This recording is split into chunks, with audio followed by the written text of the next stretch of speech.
Dark web అనేది కొన్ని ఉంటాయన్నమాట. అవి మనకి ఎవ్వరికీ కనిపించవు, ఎట్లుంటాయో కూడా తెలియదు. కానీ డార్క్ వెబ్‌లో మీకు కావాల్సిన డేటా ప్రతి ఒక్కటి అందులో దొరుకుతాయి. ఏదైనా సరే మన యొక్క పాస్‌వర్డ్స్ గానీ, డేటా గానీ, క్లౌడ్‌లో స్టోర్ చేసుకున్న ఫోటోస్ గానీ, వాటెవర్ ఇట్ ఈస్ ఏదైనా సరే మనకి ప్రతి ఒక్కటి అందులో దొరుకుతాయి. ఏదైనా సరే ప్రతిదీ డ్రగ్స్ గానించి, గన్స్ గానించి ప్రతీదీ దాంట్లో దొరుకుతూనే ఉంటాయి.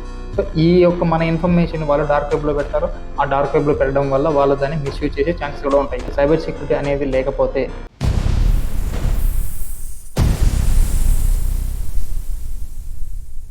Hello everyone, welcome back to my channel. నేను మీ Chandu from Arudramma consultancy.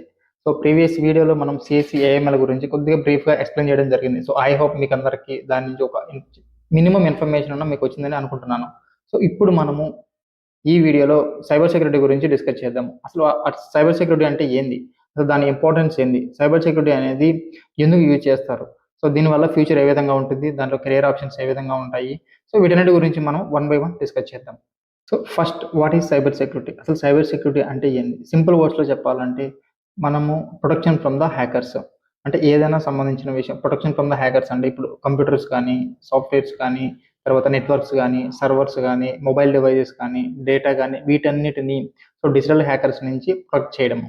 When ever we use, so online payments కానీ, సో గూగుల్లో సెర్చ్ చేయడం కానీ, తర్వాత మన ఫొటోస్ని క్లౌడ్లో స్టోర్ చేయడం కానీ, సో ఇవే కాకుండా ఇన్స్టాగ్రామ్లో మన యొక్క డీటెయిల్స్, మెయిల్ ఐడి, పాస్వర్డ్స్ ఇవన్నీ దాంతో లాగిన్ అవ్వడం కానీ, ఇవన్నీ సెక్యూర్గా ఉండాలంటే ఖచ్చితంగా సైబర్ సెక్యూరిటీ అనేది నీడ్ అనమాట. ఇక్కడ ఖచ్చితంగా సైబర్ సెక్యూరిటీ యూజ్ చేసి వీటి యొక్క ప్రొటెక్షన్ అనేది వాళ్ళు బిల్డ్ చేస్తారు.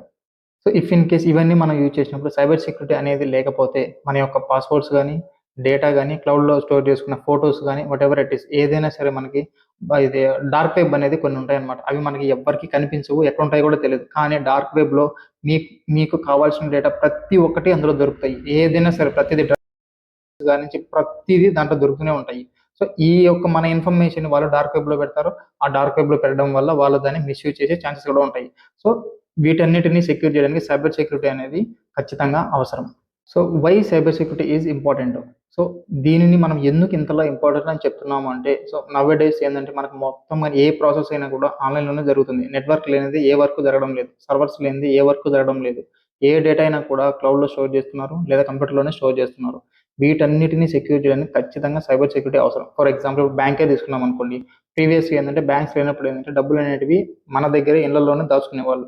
తర్వాత ఏమైంది, దొంగలొచ్చారు. దొంగలొచ్చి ఏం చేస్తున్నారు, మనం లేని సమయంలో వాళ్ళొచ్చేసి ఇంటిని స్టోలెన్ చేస్తున్నారు. బంగారం గానీ, తర్వాత డబ్బులు గానీ అన్నీ స్టోలెన్ చేస్తున్నారు. ఇది సెక్యూర్ చేసుకునే దానికి ఒక ప్రైవేట్ సంస్థ గానీ, గవర్నమెంట్ సంస్థ గానీ ఒక బ్యాంక్ అనేది తీసుకొచ్చారు.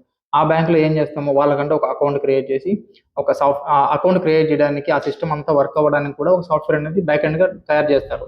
సో దాని ద్వారా మనం ఏం చేస్తాము, అమౌంట్ గానీ, గోల్డ్ గానీ వీటన్నిటిని దాంట్లో సెక్యూర్ చేసుకుంటాము. సో వీటిల్ని కూడా నౌడేస్ ఏంటంటే మొత్తం సాఫ్ట్వేర్స్ కానీ టెక్నాలజీ అంతా పెరిగింది కాబట్టి ఇటు సైడ్ ఏ విధంగా అయితే మనం సెక్యూరిటీ ప్రొవైడ్ చేస్తున్నామో అటు సైడ్ ఏంటంటే హ్యాకర్స్ అనేవాళ్ళు కొత్త కొత్త టెక్నాలజీస్ తీసుకుని వచ్చి కొత్త కొత్త సాఫ్ట్వేర్స్తో వాళ్ళు ఈ యొక్క మనీని అంటే హ్యాక్ చేసేసి మనీని వాళ్ళ అకౌంట్లోకి ట్రాన్స్ఫర్ చేస్తున్నారు. ఫర్ ఎగ్జాంపుల్ మనకి ఏదన్నా అన్వాంటెడ్ మెసేజ్ వచ్చింది, దాంట్లో ఏదైనా ఒక లింక్ ఇచ్చారు, ఏపీకే లింక్ ఇచ్చారు, మీరు అది క్లిక్ చేస్తే మీ అకౌంట్లో ఉన్న అమౌంట్ అంతా వాళ్ళ అకౌంట్లోకి వెళ్ళిపోతుంది. ఫర్ ఎగ్జాంపుల్ ఎవరైనా తెలియని వాళ్ళు ఉంటారు, వాళ్ళకి ఒక మెసేజ్ పంపించారు, ఆ మెసేజ్‌లో ఓటీపీ వచ్చి ఉంటుంది.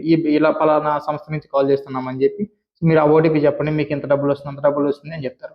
సో ఇట్లా డిఫరెంట్ కైండ్ ఆఫ్ హ్యాకర్స్ ఉంటారనమాట. సో వీటన్నిటి కోసము సైబర్ సెక్యూరిటీ అనేది చాలా అవసరం. ఓన్లీ బ్యాంకింగ్ సెక్టరే కాదు, ఈవెన్ సంబంధించిన ఒక డేటా సంబంధించింది కానీ, లేదా కంపెనీలో ఒక మెయిన్ డేటా ఉంటుంది వాళ్ళకి, ఆ డేటా సంబంధించింది కానీ, ఈవెన్ గవర్నమెంట్ సైడ్ సంబంధించిన కొన్ని cyber security data even data సంబంధించింది కానీ, ప్రతి దాంట్లో సైబర్ సెక్యూరిటీ అనేది చాలా అవసరం.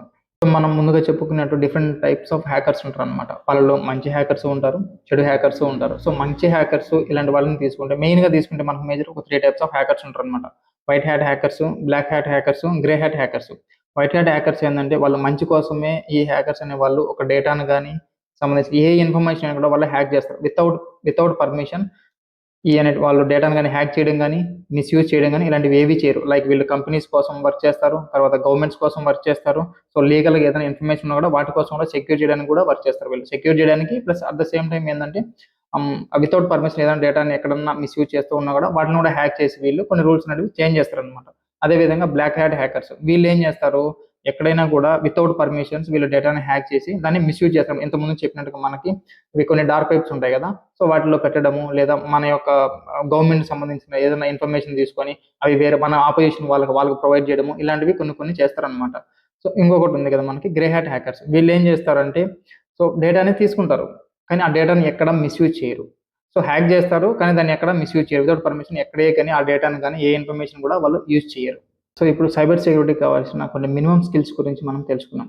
సో సైబర్ సెక్యూరిటీ అనేది అంత ఈజీ ఏమీ కాదు. సో ఇది కొద్దిగా కష్టంగానే ఉంటుంది, బట్ దీనికి ఫ్యూచర్ కూడా చాలా బాగుంటుంది.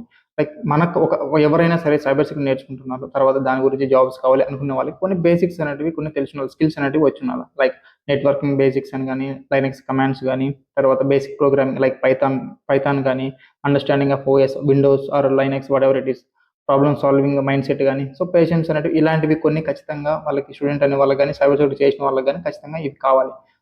ఈ కొన్ని అవసరం లేదు మనకి, సైబర్ సెక్యూరిటీ చేయాలనుకున్న వాళ్ళకి కొన్ని అవసరం లేదు. ఒకటి అడ్వాన్స్ మ్యాథ్స్ కానీ, so extremely IQ high IQ అనేది పెద్దగా అంత ప్రిఫర్ చేయరు. కానీ సో పైన చెప్పినట్టుగా మనం ఆ యొక్క స్కిల్స్ అనేటివి ఉంటే so enough for cyber security. As యూజువల్గా మనం ప్రీవియస్ వీడియోలో చెప్పుకున్నట్టుగా మీ సిఎస్సిలో ఏఎంఎల్ తీసుకున్నా కూడా, సైబర్ సెక్యూరిటీ తీసుకున్నా, ఏ కోర్స్ తీసుకున్నా కూడా ఫస్ట్ ఇయర్ అట్లా చూసుకుంటే మనకి కోర్ సబ్జెక్టులు ఏవైతే సబ్జెక్ట్స్ ఉన్నాయో అవి కూడా ఇక్కడ ఇంక్లూడ్ అవుతాయి. సో దాంతోపాటు ఏంటంటే సైబర్ సెక్యూరిటీ సంబంధించిన కొన్ని సబ్జెక్ట్స్ అనేవి యాడ్ చేస్తారు. దానికి సంబంధించిన స్కిల్స్ అనేవి మీకు సెకండ్ ఇయర్ నుంచి స్టార్ట్ అవుతాయి. ఫోర్త్ ఇయర్ ఎండ్ అయ్యేటప్పటికి దాని గురించి కొద్దిగా బ్రీఫ్గా మంచి నాలెడ్జ్ అనేది వాళ్ళు ప్రొవైడ్ చేస్తారు. సో సైబర్ సెక్యూరిటీ అయిపోయిన తర్వాత దీనికి సంబంధించిన జాబ్స్ అనేవి ఎలాంటి జాబ్స్ వస్తాయి, సో వాటి శాలరీస్ ఏ విధంగా ఉంటాయి, సో వాటి గురించి కొద్దిగా ఇప్పుడు మనం డిస్కస్ చేద్దాం. లైక్ సైబర్ సెక్యూరిటీ అనలిస్ట్ కానీ, ఎథికల్ హ్యాకర్ కానీ, ఎస్ఓసి అనలిస్ట్ కానీ, క్లౌడ్ సెక్యూరిటీ ఇంజనీర్ కానీ, సో ఓకే, ఇలాంటివి చాలా చాలా జాబ్స్ అనేవి ఈ సైబర్ సెక్యూరిటీ మీద ఉన్నాయి. సో ఇంకా శాలరీ విషయానికి వచ్చి యాజ్ యూజువల్ ప్రతిదానికి తీసుకుంటే సో బేసిక్ శాలరీ అనేది 3 to 8 lakhs దాకా ఉంటుంది. ఇన్ కేస్ మనకు కొద్దిగా 3 to 5 years ఎక్స్పీరియన్స్ ఉన్న వాళ్ళకి 12 lakhs to ఒక 20, 25, 30 lakhs వరకు ఉంటుంది. సో ఇంకా ఎక్స్పర్ట్స్ అంటే 10 years, 12 years, 14 years ఎక్స్పీరియన్స్ ఉన్న వాళ్ళకి 30 lakh plus వరకు ఉండొచ్చు. ఇంకా వేరే వేరే కంపెనీస్ తీసుకుంటే వాళ్ళు ఇంకా హై కూడా మనకి పే చేసే ఛాన్సెస్ ఉన్నాయి. సో సైబర్ సెక్యూరిటీ అనేది దీన్ని తీసుకుంటే మన ఫ్యూచర్ బాగుంటుందా బాగుండదా, ఇది ఒక ప్రతి ఒక్క స్టూడెంట్ ఆలోచించే ఒక బిగ్ క్వశ్చన్ అనమాట. సో ఇప్పుడు మీకు ఒక స్టూడెంట్ సైబర్ సెక్యూరిటీ తీసుకోవాలి అనుకుంటే, మీకు ఇప్పుడు ప్రాబ్లమ్ సాల్వింగ్ అనేది మీకు ఇష్టం అనుకోండి, సైబర్ సెక్యూరిటీకి వెళ్ళొచ్చు. అదేవిధంగా సో లర్నింగ్ కంటిన్యూయస్లీ కొత్త కొత్త టెక్నాలజీస్ వస్తాయి. ఈవెన్ మీకు ఏఎంఎల్లో చెప్పినట్టుగానే సైబర్ సెక్యూరిటీ కూడా కొత్త కొత్త టెక్నాలజీస్ వస్తూ ఉంటాయి. సో అవి నేర్చుకుంటూనే ఉండాలి. సో ఇంకా మీకు సెక్యూరిటీ మీద అండ్ టెక్నాలజీ మీద బాగా ఇంట్రెస్ట్ ఉంటే, సో వీటన్నిటి మీద బాగా ఇంట్రెస్ట్ ఉంది, నేను చేసుకోగలుగుతాను అనుకుంటే మనం సైబర్ సెక్యూరిటీ ఖచ్చితంగా తీసుకోవచ్చు. దీని మీద ఫ్యూచర్ కూడా చాలా బాగుంటుంది. ఎందుకు అంటే నవ్ డేస్ ఇప్పుడు కాకుండా ఇంకా గతంగా 10 years, 20 years, 30 years ఎన్ని ఇయర్స్ తీసుకున్నా కూడా సైబర్ క్రైమ్ అటాక్స్ అనేవి పెరుగుతూనే ఉంటాయి. డేటా అనేది పెరుగుతూనే ఉంటుంది. సో ప్రతి దానికి సైబర్ సెక్యూరిటీ అనేది కంపల్సరీగా అవసరం ఉంటుంది. సో మీరు సైబర్ సెక్యూరిటీ చూసుకుంటే మీ లైఫ్ చాలా బాగుంటుంది. సో ఫైనల్ కన్క్లూజన్గా in my opinion cyber security అనేది ఒక అండర్ రేటెడ్ కోర్సు. చాలా వరకు స్టూడెంట్స్కి ఏంటంటే ప్రతి ఒక్కరు చేసి ఏఎంఎల్కి వెళ్తున్నారు, దానికి వెళ్తున్నారు, ఇంకో దానికి వెళ్తున్నారు, ఇంకో కోర్స్ తీసుకుంటున్నారు అనేది వాళ్ళు ఏదో తీసుకుంటున్నారు అని చెప్పి మీరు తీసుకుంటున్నారు కదా. ఫస్ట్ మీ యొక్క స్కిల్స్ని థింక్ చేయండి, ఏ కోర్స్ బాగుంది, తర్వాత ఒక 10 years లేదా 50 years తర్వాత ఏ విధంగా ఉంటుంది, ఓల్డ్ అనేది ఏ విధంగా ఉంటుంది, సాఫ్ట్వేర్స్ ఏ విధంగా ఉంటాయి, ఆ సాఫ్ట్వేర్ కావాల్సిన రిక్వైర్మెంట్ ఈ సైబర్ సెక్యూరిటీ ఏ విధంగా ఉపయోగపడుతుంది ఫస్ట్ థింక్ చేయండి. In my opinion cyber security అనేది ఒక అండర్ రేటెడ్ కోర్సు.